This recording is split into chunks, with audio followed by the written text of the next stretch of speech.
Hello dears, NEET 2025 വളരെ controversial ആയിട്ടുള്ള ഒരു ക്വസ്റ്റ്യൻ ഉണ്ട് എന്നുള്ളതാണ്.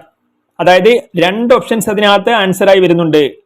ഏതാണ് ആ ക്വസ്റ്റ്യൻ, എന്തുകൊണ്ടാണ് അതിനകത്ത് രണ്ട് ഓപ്ഷൻസ് പോസിബിൾ ആവുന്നത് എന്നെല്ലാം നമുക്ക് കീറി പരിശോധിക്കാം. സോ NTA അതിനകത്ത് എന്താണ് ചെയ്യാൻ പോകുന്നതെന്നും നമുക്ക് നോക്കാം. സോ അതുമായി ബന്ധപ്പെട്ടാണ് ഇന്നത്തെ ഒരു വീഡിയോ. നീറ്റ് 2025 ഏറ്റവും ക്രൂഷ്യലായ ഇമ്പോർട്ടൻ്റ് ആയി മാറിയ ഒരു ഫാക്ടർ എന്ന് പറയുന്നത് ടൈം മാനേജ്മെന്റ് ആണ്. അപ്പം കാരണം ഫിസിക്സ് വളരെ ലെങ്തി ആയിട്ടുള്ള ക്വസ്റ്റനുകളായിരുന്നു, അത് വായിച്ചെടുക്കാൻ മിനിറ്റ്സ് എടുത്തു. അത് കഴിഞ്ഞ് സോൾവ് ചെയ്ത് ന്യൂമറിക്കൽസ് ആയതുകൊണ്ട് തന്നെ ആൻസറിലോട്ട് എത്താൻ വീണ്ടും മിനിറ്റ്സ് എടുത്തു. അപ്പം അതുകൊണ്ട് തന്നെ ടൈം മാനേജ്മെന്റ് എന്ന് പറയുന്നത് നീറ്റ് എക്സാമിൽ വലിയ ഒരു ഫാക്ടറാണ്. സോ അത്തരത്തിൽ നിങ്ങൾക്ക് ആ ഒരു പ്രശ്നം അതിന് വേണ്ടിയിട്ട് നിങ്ങൾക്കത് പരിഹരിക്കാൻ നിങ്ങൾക്ക് ഹെൽപ്ഫുൾ ആവുന്ന രീതിയിൽ വളരെ പെട്ടെന്ന് വിത്തിൻ സെക്കൻഡ്സ് ആൻസറിലോട്ട് എത്താവുന്ന രീതിയിലുള്ള ട്രിക്കുകളാണ് നമ്മുടെ ചാനലിൽ നമ്മൾ വീഡിയോകളാക്കിയിട്ട് ചെയ്യുന്നത്. സോ റീസെന്റ് നീറ്റിനൊക്കെ വേണ്ടിയിട്ട് ഒരുപാട് ലേറ്റസ്റ്റ് നമ്മൾ വീഡിയോകൾ അതിനകത്ത് ചെയ്തിട്ടുണ്ട്. നിങ്ങൾക്ക് അത് പ്ലേലിസ്റ്റ് ഒക്കെ ചെക്ക് ചെയ്യാവുന്നതാണ്. അപ്പോൾ അതിനകത്ത് സ്റ്റുഡൻസിന്റെ ഫീഡ്ബാക്ക്, അതിന്റെ കമന്റുകളൊക്കെ നിങ്ങൾക്ക് നോക്കാവുന്നതാണ്. സോ നിങ്ങൾ 2026 നീറ്റിന് പ്രിപ്പയർ ചെയ്യുന്ന ഒരു സ്റ്റുഡന്റ് ആണെങ്കിൽ definitely you can consider subscribing our channel. Really നിങ്ങൾക്ക് ഹെൽപ്ഫുൾ ആയിരിക്കും. അതുപോലെ തന്നെ NEET tips, strategies, tricks, motivation ഒക്കെ വേണ്ടിയിട്ട് നമ്മുടെ ഒരു കമ്മ്യൂണിറ്റി ഉണ്ട്, കോമ്പറ്റേറ്റീവ് പോയിന്റ് എന്ന് പറഞ്ഞിട്ട്. അതിനകത്ത് ഒരുപാട് സ്റ്റുഡൻസ് അതിനകത്തുണ്ട്.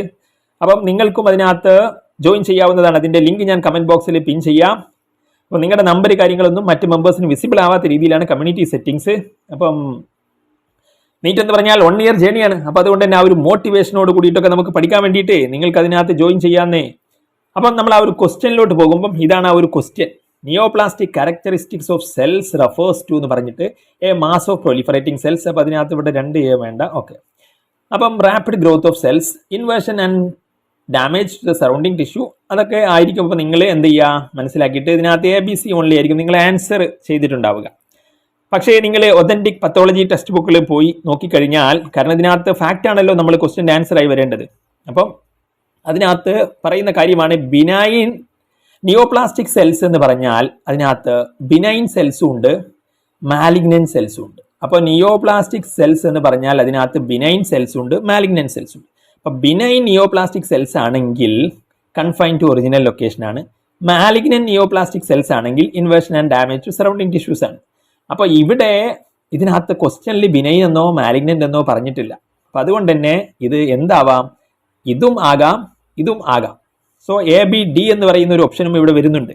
ഇപ്പം മാലിഗ്നന്റ് നിയോപ്ലാസ്റ്റിക് എന്ന് പറഞ്ഞിരുന്നെങ്കിൽ നമുക്ക് ABC എന്ന് പറയായിരുന്നു. പക്ഷെ അങ്ങനെ പറയാത്തതുകൊണ്ട് ഇതിനകത്ത് 2 ഓപ്ഷൻസ് പോസിബിൾ ആണ് എന്നുള്ളതാണ്.